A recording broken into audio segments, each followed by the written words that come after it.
My name is Evelyn, and I am 35 years old. I live in a quiet mid-Atlantic state in the United States where the hills are green and the roads are winding. For a long time, I did not live here.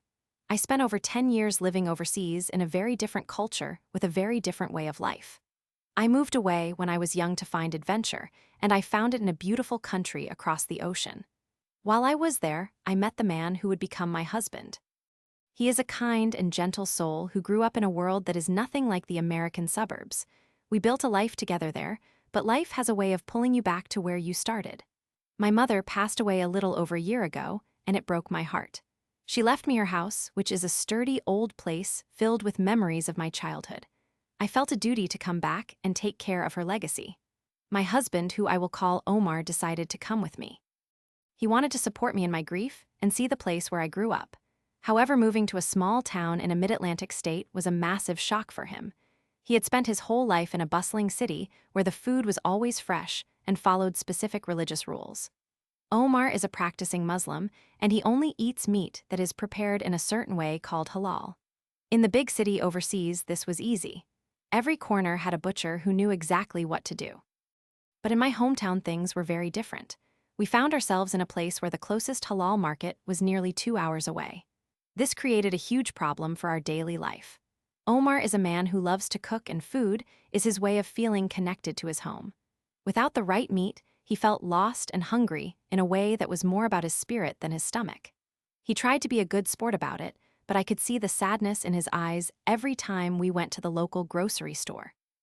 One thing you have to understand about where I live is that there are deer everywhere. I mean, they are absolutely everywhere. You cannot drive for 5 minutes without seeing a deer grazing by the side of the road or leaping across the pavement. Because there are so many deer, there is also a lot of roadkill. It is a sad reality of living in this part of the country. Omar, being a very practical man who did not want to waste anything, came up with a wild idea. He had heard that in some places people are allowed to take deer that have been hit by cars. He got it into his head that if he found a deer that had just been struck, he could perform the proper ritual to make it halal, and then we would have meat for the freezer. I told him this was a crazy idea. I told him that American roadkill was not something he should be messing with. I explained that there are laws and safety issues, and that he might get sick or get in trouble with the police. But Omar was desperate, and he was struggling with the culture shock of being in America. He wanted to feel useful, and he wanted to provide for us. One day, without telling me, he took a large butcher knife from our kitchen and put it in the side pocket of the car door. He said it was just in case he came across a deer that was still fresh. He wanted to be ready to act quickly. I rolled my eyes and told him he was being a bit of a nut, but I did not take the knife out of the car. I figured he would eventually realize how hard it is to actually catch a fresh deer, and he would give up on the idea. This brings me to the day of the incident. It was a Tuesday morning, and I was running a bit late for work. My own car was in the shop for an oil change and some brake work, so I had to take Omar's car. It was a silver sedan that was nothing special to look at. I was feeling stressed because my boss is the kind of person who counts minutes, and I really did not want to deal with a lecture. To get to my office, I have to drive through a large wooded park.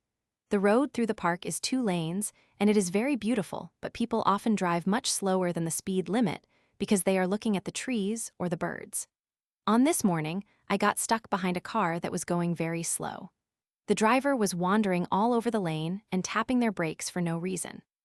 I am a patient person, usually, but I was already late, and this person was driving 10 miles per hour under the limit. When I saw a clear opening on a straight stretch of road, I put on my blinker and passed them.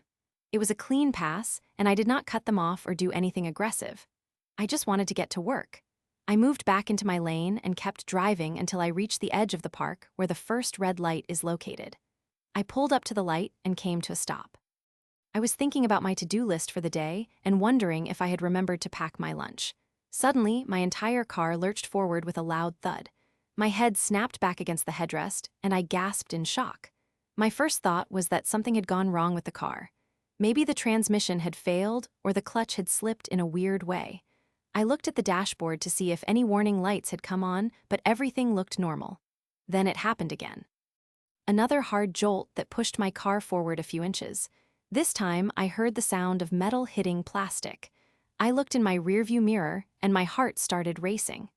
The car I had passed a mile back was right on my bumper. The driver was a man who looked like he was vibrating with anger. He had intentionally hit my car with his. I could not believe it. I have lived all over the world, and I have seen some crazy driving, but I had never had someone use their vehicle as a weapon against me just because I passed them. This man was clearly a loose cannon. He was taking out his frustrations on me because I had dared to go faster than him. The light turned green, and I took off as fast as I could. I wanted to get away from him and find a place where there were more people around. The road widened from 2 lanes to 4 lanes, and I thought I might be able to lose him in traffic, but he was determined. He sped up and stayed right on my tail. He was so close that I could not even see his headlights in my mirror anymore. I felt a cold knot of fear in my stomach. This was not just a grumpy driver. This was a man who was actively trying to hurt me or scare me. I tried to stay calm and keep my eyes on the road, but it was hard. Every time I looked in the mirror, I saw his face twisted in a mask of rage. At the next red light, he pulled up right next to me in the left lane. I was trapped because there were cars in front of me and cars behind me. There was nowhere for me to go. He rolled down his window and started screaming at the top of his lungs. I could not hear everything he was saying because my windows were up, but I could see the spit flying from his mouth. He was gesticulating wildly and pointing his finger at me. He looked like he was about to jump out of his car and attack me. I reached for my phone to call the police, but it was in my bag on the passenger floor, and I did not want to take my eyes off him to grab it. I felt completely vulnerable. I am not a big person, and this man was twice my size and clearly out of his mind. I looked around for help, but the other drivers were just looking straight ahead and trying to ignore the crazy man. I felt a wave of despair. I had moved back to my hometown to find peace and safety after my mother died, and here I was being hunted by a stranger on my way to work. I felt like all the progress I had made in rebuilding my life was being stripped away by this one person's unhinged anger. I looked down at the door of the car, and that is when I saw it. Tucked into the side pocket was the large butcher knife that Omar had put there for his roadkill plan.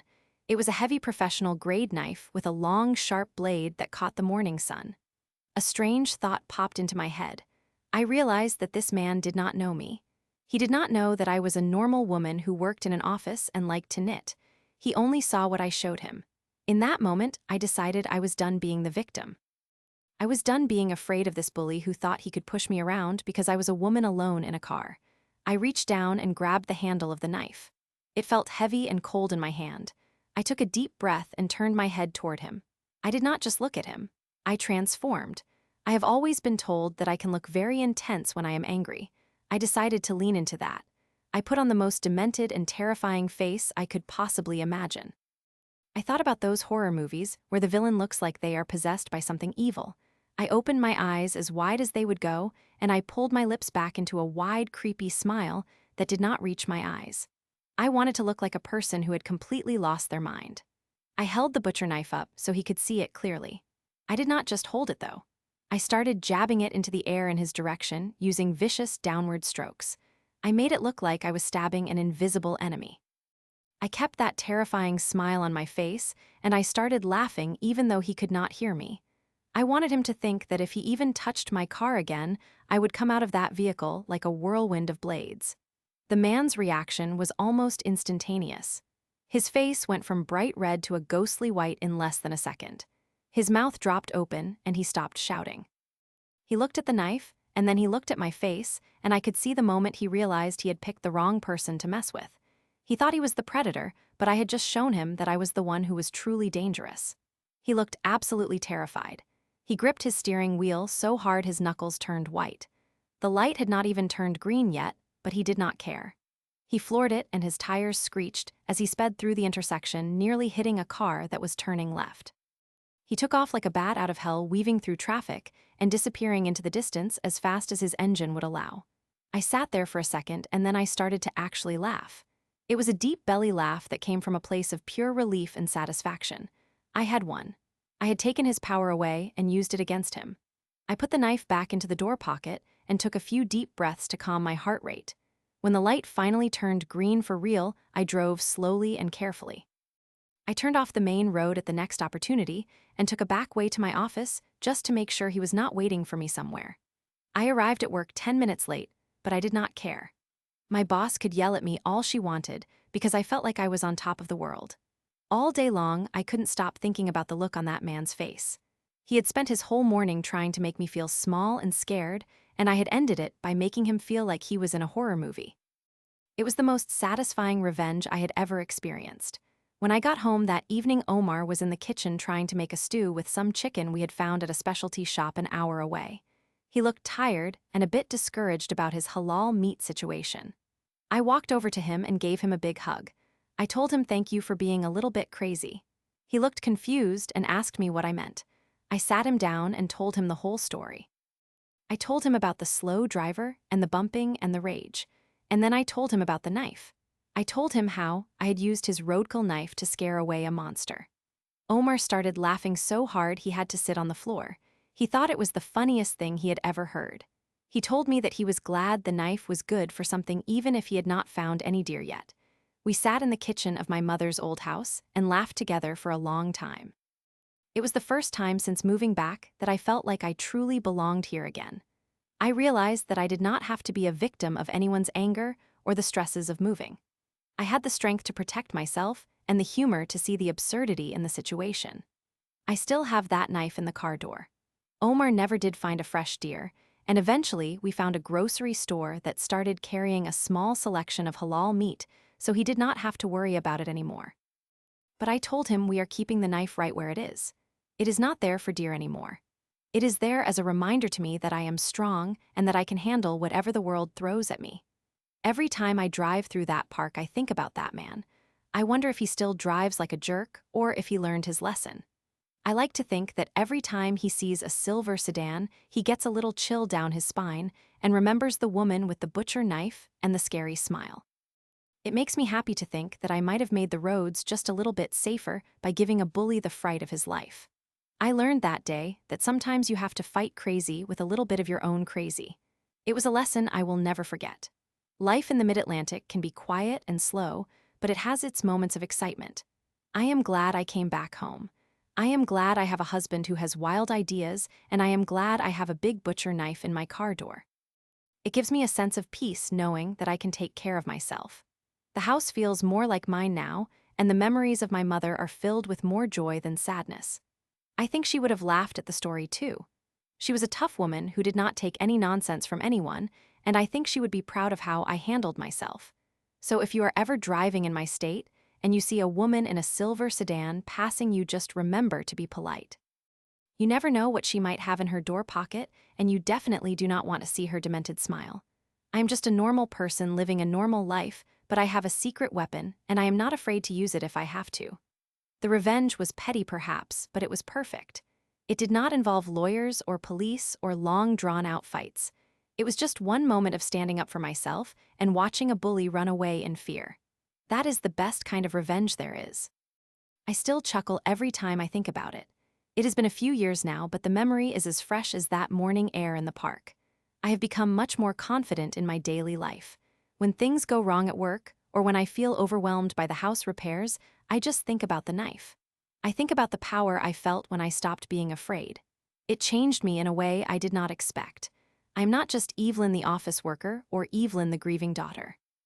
I am Evelyn the woman who scared a road rager with a meat cleaver, and that makes me feel pretty great. My husband Omar still talks about it when we have friends over. He tells the story with a lot of dramatic flair, and everyone always asks to see the knife. We keep it clean and sharp even though it has never actually cut anything but the air. It has become a bit of a legend in our small circle of friends. They call it the Peacekeeper. I think that is a fitting name for it. It kept my peace that day, and it continues to keep my peace every time I get behind the wheel. I have seen that man one more time since that day. It was at a gas station about 6 months later. I saw his car first, and my heart did a little jump. I looked at him as he was pumping gas, and he looked at me. I did not say anything. I did not even reach for the knife. I just gave him a small, knowing smile. He recognized me instantly. He dropped the gas nozzle and almost spilled fuel on his shoes. He scrambled into his car and drove away without even putting the cap back on his tank. I did not have to do anything at all. The memory of our first encounter was enough to send him packing. That was the final piece of the puzzle for me. I knew then that I would never have to worry about him again. He was gone from my life, and I was the one who had the last laugh. It is a good feeling to know that you can stand your ground. It is a good feeling to know that you are not alone and that you have the tools you need to survive. Whether it is a big butcher knife or just a strong spirit, you have to be ready for whatever comes your way. I am ready. I am Evelyn and I am not afraid anymore. The roads are long and the deer are many, but I am doing just fine. I have my home and I have my husband and I have my story. And that is more than enough for me. Sometimes I think about what would have happened if the knife had not been there. I probably would have just sat there and taken the abuse. I would have gone to work feeling shaken and small. I would have been a victim. But because of a silly idea about roadkill, I became a hero in my own story. It is funny how life works out that way. The things we think are problems or annoyances can sometimes turn out to be exactly what we need. The lack of halal meat led to the knife, and the knife led to my revenge. It is a strange chain of events, but I am grateful for every link in that chain. I am grateful for my mother for leaving me this house, and I am grateful for Omar for being exactly who he is. We are a team and we have each other's backs. And we have a very sharp knife just in case. So that is my story. It is a story of grief and change, and a little bit of madness. It is a story about how one woman found her power on a Tuesday morning in a mid-Atlantic park. I hope it makes you think twice the next time you feel like being a jerk on the road. You never know who is in the car next to you, and you never know what they are capable of when they are pushed too far. Be kind to each other, but if you can't be kind, at least be smart. Because some of us are carrying butcher knives, and we are very good at making scary faces. I am happy with how things turned out. I am happy with my new normal. The house is fixed up now, and the garden is blooming. Omar is happy, and I am at peace. The revenge was the turning point, and I am glad I took the chance. It was a poetic end to a very stressful situation. I did not get in trouble and I did not get hurt. I just got my power back. And that is the best revenge of all. The sun is setting over the hills now, and the deer are starting to come out of the woods. I see them from my kitchen window. I smile because I know they are safe and I am safe. We are all just trying to get by in this world. But if anyone tries to stop me from getting where I am going, they better be prepared for a fight. Because I am not that scared woman in the silver sedan anymore. I am something much more formidable. I am a woman who knows how to win, and I have the knife to prove it. I often think about the psychology of the road rager. Why was he so angry that morning? What was going on in his life that made him think it was okay to ram a stranger's car? I will never know the answer to that, but I do know that I gave him something else to think about. I gave him a story to tell his friends too, although I doubt he tells it as often as I do. He probably tells people about the crazy lady with the knife who tried to kill him, and honestly, I am okay with that. Let him think I am crazy. Let him be afraid. It is a small price to pay for the piece he tried to steal from me. I have learned to appreciate the little things more since that day. I appreciate the quiet of the morning and the safety of a locked door. I appreciate the fact that I have a husband who cares about me so much that he wants to provide for me in any way he can, even if his ideas are a little bit out there. I appreciate the strength I found in myself when I needed it most. Life is full of surprises, and not all of them are good. But if you have a little bit of courage and a lot of imagination, you can turn a bad situation into something great. You can turn a threat into a triumph. That is what I did, and I would do it again in a heartbeat. The world can be a scary place, but it doesn't have to be. Not if you know how to stand up for yourself. Not if you know how to take what is yours. My mother used to say that you should never let anyone make you feel small. She was right. I am not small. I am big and I am bold and I am here to stay. And if you don't believe me, just come and find me on the road. I'll be the one in the silver sedan with the big smile and the very sharp knife. I am ready for whatever comes next. I am ready for the future. And I am definitely ready for the next person who tries to pass me on a double yellow line. Just kidding. I don't care if people pass me anymore. They can go as fast as they want as long as they leave me alone. But if they don't leave me alone, well, they know what to expect. Revenge is a dish best served with a side of butcher knife and a dash of exorcist face. It is a recipe that works every time. I am glad I could share this with you. It feels good to get it all out. It feels good to remember the win. Now I think I will go and help Omar with dinner. I think he is making something special tonight. And I know exactly which knife he is going to use to prep the vegetables. It is the one that sits in the car door, but tonight it will be in the kitchen where it belongs. At least until tomorrow morning when I have to drive to work again. Then it goes back in the pocket, just in case. You can never be too prepared in the mid-Atlantic state where the deer and the road ragers roam. But I am not worried. I have everything I need right here. I am Evelyn, and this is my story of revenge. It is a long story, but it is a good one. And it is all mine. I hope you enjoyed it as much as I enjoyed living it. Well, maybe not the bumping part, but the rest of it for sure. Stay safe out there and remember to check your door pockets. You never know what you might find that could save your day and give you the best story of your life. Goodbye for now and happy driving. Remember to keep your eyes on the road and your knives close at hand.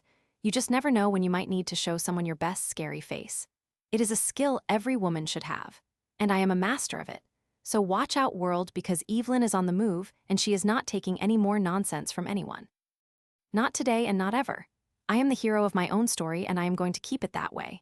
One red light at a time, one bully at a time, one victory at a time. That is how you live a good life. That is how you stay strong. And that is how you get your revenge. It is a beautiful day and I am going to enjoy every second of it. I hope you do too. See you on the road. If you see a silver sedan, just give a little wave and I will wave back.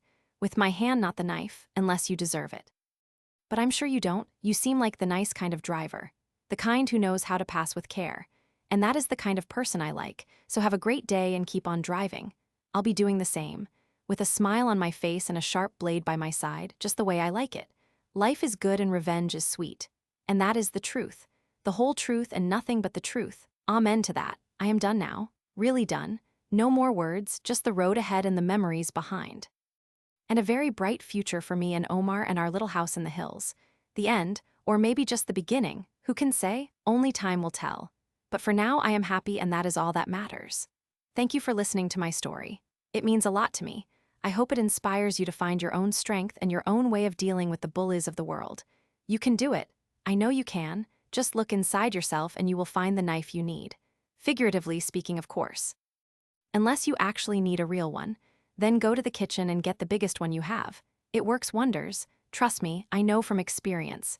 And experience is the best teacher of all. So go out there and be brave, be strong, and be a little bit demented if you have to. It's the only way to survive sometimes. And surviving is what we do best, all of us together. One story at a time, the end.